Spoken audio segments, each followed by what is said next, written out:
mahitungod sa Romans chapter 8 verse 1 to 10. O Pastor Bangonon from Bethany Baptist Church, Cantilan, Surigao del Sur. Again, salamat Pastor nga imong nakig-uban ka karon sa programa Grace and Truth dinhi sa DXEL Like FM 98.5 FM Tago. So Pastor, basig na ay imong mahisgutan mahitungod sa ato topic karon sa Romans chapter 8 verse 1. Imo na Pastor ang higayon. Okay, salamat tayo. Ang imong topic na ayo tayo, Pastor, ang imong topic karon na Bihagyon siya kang Christos sa Romans chapter 8 verse 1 padaan. Nagsulting there is therefore no condemnation to them which are in Christ Jesus, di ba? Yes. So, diha kang Christos, wala na condemnation, dili na gyud ka condemn sa imong mga sala kay ngano kuma naman niya gibayaran dito sa cross ang atong mga sala. Praise God. Hallelujah. Ang tanan atong mga sala man niya gibayaran. Kung i-condemn mo ka, halimbawa, kung ma-impierno mo ka tungod sa imong mga sala, double jeopardy na siya, kay human naman niya gibayaran ang silot para sa sala. Jeopardy. Double jeopardy na gibali kay. Legal term, Pastor, legal term.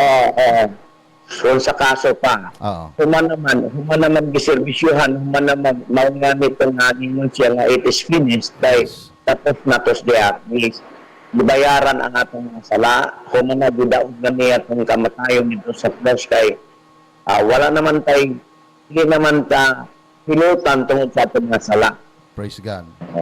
Ang pinaka-importante naman yun na mahiusa ta diha kang Kristo Jesus. Amen, amen. Okay, kung dili ka mahiusa, dili man ta maabot sa makaadto sa langit kay ang makaabot sa langit kadto lang naman mga manununod sa Dios. Inaagi kini sa grasya kay kung arita sa balaod magbase pananglitan sa balaod ka.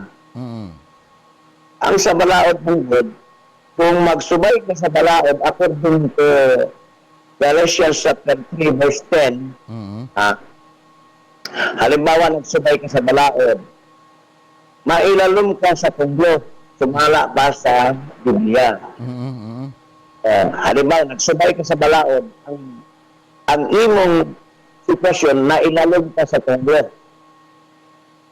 Yes. Apan kung dili mo matuman ang balaod, pinunglo ka. So, mao na ang problema sa mga katawhan nga wala mo sandig dito sa grasya sa Diyos kay adto sila sa balaod. Wala sila dag-anan kay tinunglo na sila kay wala may tao nga nakatuman sa balaod. Puros man ta nakalapas, kana lang pagpamakat, naka-aspupak naman ta sa balaod ana. Wala may tao nga wala nakapamakat. No, na nga, ang kinahanglan yun, si Kristo Jesus, kay tungod sa grasya sa Diyos, pinahali kang Kristo Jesus, kita iyang gitubos sa pagkatinunglo. Amen, amen. Mao na ang sa pinahanglan, dawato natin si Kristo Jesus sa atong kasing-kasing, kay siya man ang grasya sa atong kinabuhi. Kung di natin dawaton si Kristo, wala kay kinabuhing dayon kay ang natangan lang katungod na makaangkon sa kinabuhing dayon kadto ramang nahimong anak sa Dios. Amen. Sumala sa Juan kapitulo 1 bersikulo 12 nga katanan mi dawat kami nga gihatagan katungod mahimong anak sa Dios. Ngayon katong nagtuo sa ngalan. Karon kung anaata ang Kristo Jesus, mao nga naana ang Espiritu sa Diyos sa ating kinabuhi. So nagkinabuhi na kita sa Espirituhanon. Correct, naana ta sa kinabuhi. Kung ang Espiritu sa Diyos naana sa ato, naana ta sa kinabuhi ng Espirituhanon. Amen, amen. Kaya ang gitawag nga kinabuhi nga unod doon, after the flesh, mauna ang self-effort. Mauna sa balaod self-effort. Performance. Performance-wise, gusto nimo ipakita nimo ang performance nimo.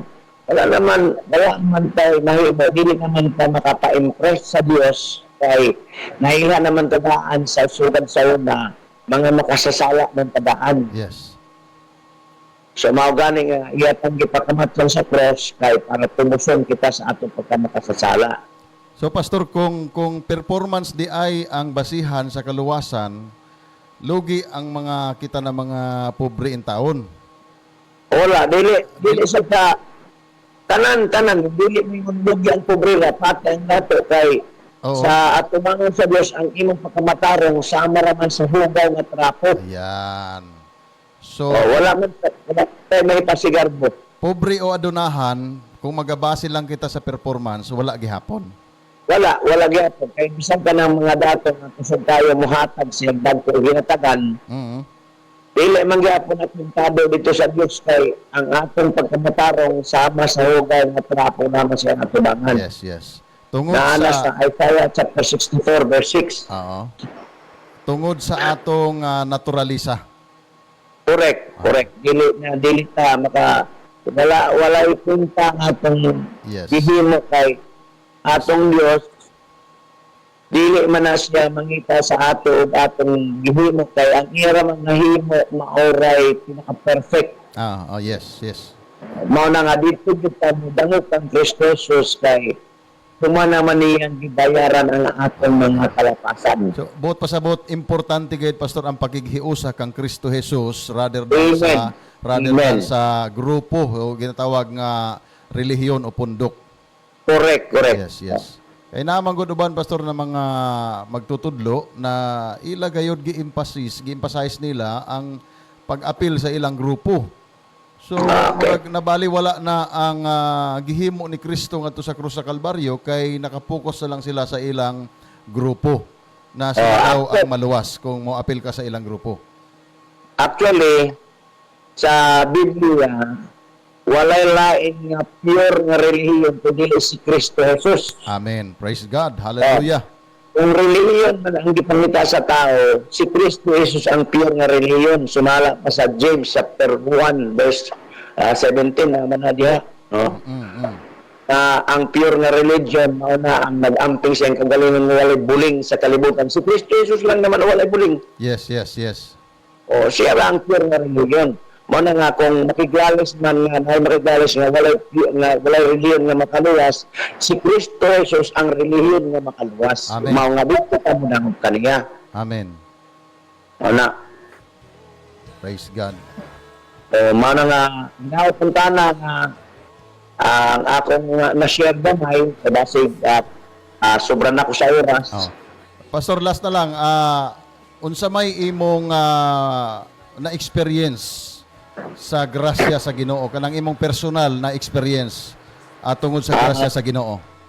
Ang grasya sa Ginoo, kung naa ka sa grasya sa Ginoo, grasyahan ka. Kung sa imong ipangayo sa Ginoo, maklaro gyud mo nga mahatag gyud na niya kay bisan wala manggani ka nagsubay sa iyang grasya, hatagan manggani ka. Praise God. Tungod kay grasya lagi. Kay grasya man. Nga nasayod tang ang grasya dili gyud na mabalhin ang meaning. Dili gyud na performance-wise ang grasya kay ang grasya undeserved favor, unearned favor, unmerited Yes. favor from God towards man. Praise God. Hallelujah. Mao na nga maayo ka kay gipanalanginan man ka kay maayo man ka sa Ginoo dili na hinungdan. Gipanalanginan ka kay ang Ginoo naa sa imo. Mao na hinungdan. Praise the Lord. Hallelujah. So, ang tao di ay na naka-experience sa grasya sa Ginoo, nabag-o gyud ang iyang kinabuhi. Amen. Praise God. Hallelujah. Kay sa diha kang Kristo dili kung magbag-o ka kundi gibag-o gyud ka sa Amen. Ginoo. Exchange life ang mahitabo sa imo. Dili lang kung change life mo, kundi exchange life. Exchange life. O mana. Gisgutan dito gani ha, na gimatarong kita. Gimatarong Yes, kita ni Kristo. gumatarong. wala ta magtarong gimatarong, lahi ra ang magtarong kaysa gimatarong. Gimatarong. So ang gimatarong dili kita ang naghimo og pagkamatarong sa atong kaugalingon. Correct. Praise God. Hallelujah. Wala say imong mahimo na para mabalik ka dito sa pagkadili matarong. Yes, yes. Oo. Kay declared man ka nga righteous sa Dios, Oo. nga wala man ka contribute ang pagbalaan kanimo, ang paghinyo kanimo, pag-declare sa imong matarong, pinaagi na sa dalaan espiritu nga nagbukas sa imo. Ano nga naghinyo sa ato manay. Dili na effort pa ta, wala di Oo. gamay nga na-contribute nato sa atong pagkamatarong. Yes. Dili, ang iyang pagkamatarong may solve sa ato. Praise God. Hallelujah. Mao na nga, salamat sa grasya sa Diyos. Amen. Salamat sa kuning programa nimo kay Grace and Truth. Amen. Okay? Amen. Napasalamat ko ni Pastor.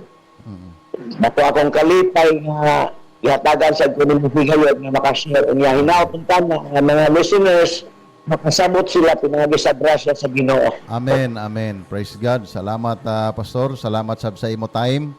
O grasya man Grace and Truth man ni siya nga programa. I hope unta no mga katawhan magaampo ta nga ang mga katawhan makasabot gyud kung unsa ang grasya sa Ginoo ug ang kamatuoran. Amen, amen. So Pastor kay naandan man namo dinhi, naandan man nato nga before ta mag-end sa program ay pwede ba ikaw Pastor ang mag-lead sa mga prayer sa nasod nato o sa body of Christ o labi na sa panimbaho nato sa matag adlaw sa Domingo puhon maloyang Ginoo. So pwede ba Pastor diretso na ikaw na mag-lead sa prayer? Praise God. Hallelujah. Yes, sige. Mag-aampo kita, balay ko kita sa unay katapusan, mapasalamatan kami, kanimo sa hatay gayonan gihatag kanamo, labi na ni inyong programa sa radyo na hatagan mo kay gayonan nga mabati sa kahanginan o bisan pa sa Facebook live. Nagaampo ako Diyos nga hatagan mo kay gayonan ang mga katawhan ng mga mamatay, mga listeners nga makasabot sila sa katuyuan mo man sa inyong grasya o Diyos sa kamatuoran.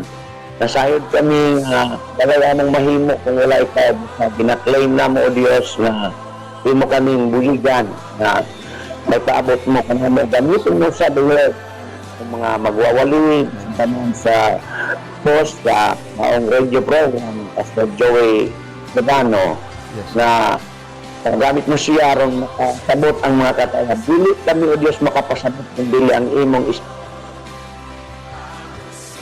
kanila. Among giampo o Diyos ang tanan ng mga katawhan nga labi na ang body of Christ dan ang tanan ng mga listeners, ang tanan o Diyos nga mga anak nimo sa grasya nga sa panimbahon sa Domingo.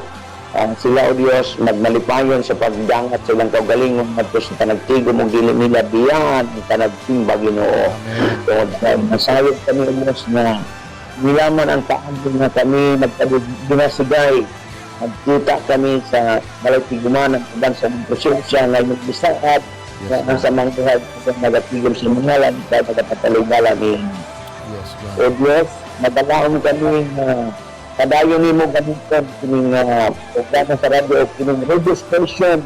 Kimo sa panalagunan ng Diyos na pagpadayon ang iyang programa o ang iyang mga bulungan. Alawon kami ang inyong panalangin na nagaya sa malas sa imong grasya. Dili ang himo na Ginoo may paabot na taas ang mong kagaling dili pagtaubos kami na kagala mong nahimo dili ikaw o Diyos ang nakahimo ng tanan.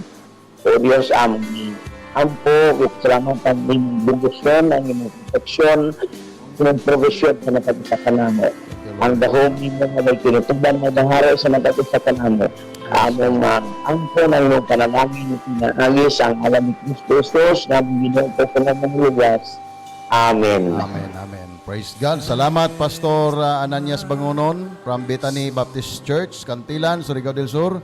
Pastor, daghan kayo salamat, Pastor, ha? Daghan kayo salamat sa imong time na imong i-share ka namo. Oo. Salamat.